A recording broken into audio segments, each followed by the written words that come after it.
কে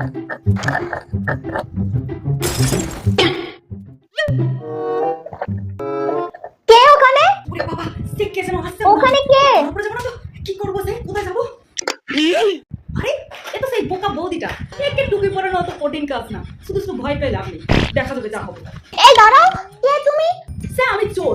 তুমি চোর? কিন্তু আমাদের বাড়িতে কি করছো? চোর কি করতে আসে? সে চুরি করতে এসছি।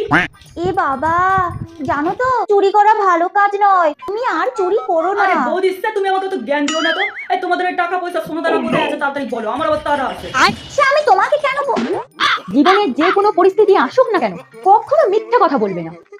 চোর কাকু, আমাদের সব সোনা দানা টাকা পয়সা না ওই আলমারিতে থাকে, আর সব সময় মানুষের উপকারটাই করবে। চোর কাকু তুমি একটু দাঁড়াও, আমি চাবিটা নিয়ে আসছি আলমারি। আচ্ছা আচ্ছা, সে কি বোকা মারি, এ তো এর থেকে তো সে ওই গাদার বুদ্ধি সে আরো বেশি বোকা।